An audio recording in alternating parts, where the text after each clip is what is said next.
তুরস্ক এবং ইসরায়েলের মধ্যে চলছে তুমুল উত্তেজনা। এই উত্তেজনা কেবল কথার লড়াইয়ে সীমাবদ্ধ নেই। দুই দেশের সম্পর্কের এই তিক্ততা যদি আরও চরম রূপ নেয়, তবে তুরস্ক চাইলে এক মুহূর্তেই ঠান্ডা করে দিতে পারে ইসরায়েলকে।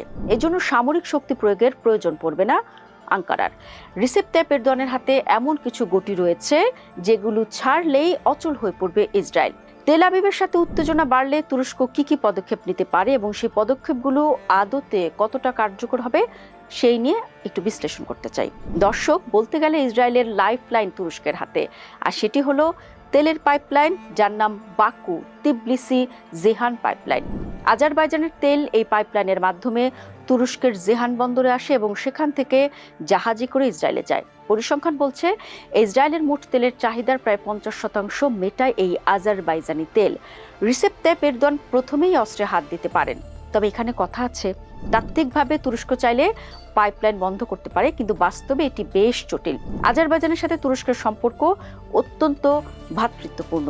হঠাৎ করে তেল সরবরাহ বন্ধ করলে বাকু যেমন অর্থনৈতিকভাবে ক্ষতিগ্রস্ত হবে, তেমনি আন্তর্জাতিক চুক্তি লঙ্ঘনের দায়ে তুরস্ককেও আইনি ঝামেলায় পড়তে হতে পারে। তাছাড়া ইসরায়েল বিকল্প বাজার থেকে তেল কেনার সক্ষমতা রাখে, যদিও তা হবে ব্যয়বহুল।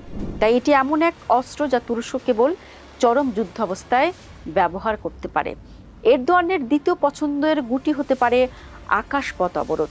তুরস্ক যদি তার আকাশপথ ইসরায়েলি বেসামরিক বিমানের জন্য পুরোপুরি বন্ধ করে দেয়, তবে ইসরায়েলের জন্য সেটি হবে বড় মাথা ব্যথার কারণ। তুরস্কের উপর দিয়ে উঠতে না পারলে বিমানগুলোকে অনেক ঘুরে যেতে হবে। এতে জ্বালানি খরচ বাড়বে, যা সরাসরি টিকিটের দাম বাড়িয়ে দেবে। বিশেষ করে রাশিয়া বা মধ্য এশিয়ার দেশগুলোতে যাওয়ার জন্য তুরস্কের আকাশপথ ব্যবহার করা সবচেয়ে সুবিধাজনক। এটি বন্ধ হলে ফ্লাইট শিডিউল ও মুনাফায় বড় ধস নামবে। তবে এখানেও একটি কিন্তু আছে। সাম্প্রতিক বছরগুলোতে সৌদি আরব সহ বেশ কিছু আরব দেশ ইসরায়েলের জন্য তাদের আকাশপথ খুলে দিয়েছে।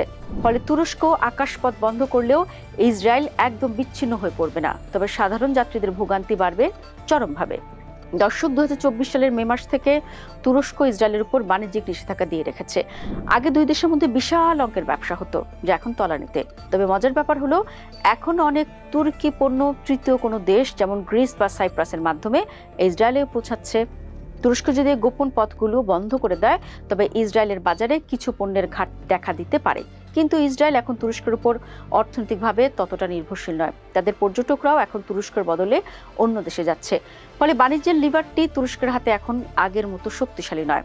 দর্শক, তুরস্কের আসল শক্তি এখন তাদের ভূ রাজনৈতিক কৌশলে। তুরস্ক বুঝতে পারছে যে সরাসরি ইসরায়েলকে আটকানো কঠিন, তাই তারা ভিন্ন পথ বেছে নিয়েছে। তুরস্ক এখন মিশর, সৌদি আরব এবং পাকিস্তানের মতো দেশগুলোর সাথে সম্পর্ক জোরালো করছে। এর উদ্দেশ্য হলো ইসরায়েলকে এই অঞ্চলে একা করে দেওয়া। সেই সাথে তুরস্ক নিজের প্রতিরক্ষা ব্যবস্থাকে এতটাই শক্তিশালী করছে যে ইসরায়েল চাইলেও সরাসরি কোনো সামরিক উস্কানি দেওয়ার সাহস পাবে না। এছাড়া তুরস্ক নেটোর গুরুত্বপূর্ণ সদস্য।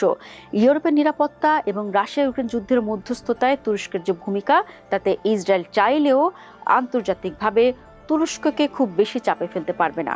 দর্শক, ইসরায়েলি প্রধানমন্ত্রী বেনিয়ামিন নেতানিয়াহু নিজের জনপ্রিয়তা ধরে রাখতে এরদোয়ানকে আক্রমণ করছেন। অন্যদিকে গাজা ইস্যু এবং সিরিয়ার নতুন পরিস্থিতির কারণে তুরস্ক ইসরায়েলের উপর ক্ষুব্ধ। বিশেষ করে গ্রিস ও সাইপ্রাসের সাথে ইসরায়েলের ঘনিষ্ঠতা তুরস্ককে ভাবিয়ে তুলছে। একসময় পরিকল্পনা ছিল ইসরায়েলি গ্যাস তুরস্ক হয়ে ইউরোপে যাবে, কিন্তু গাজা যুদ্ধের কারণে সেই পরিকল্পনা এখন মৃত। ফলে দুই দেশের মধ্যে অর্থনৈতিক সহযোগিতার যে শেষ সুতোটুকু ছিল, তাও ছিঁড়ে গেছে।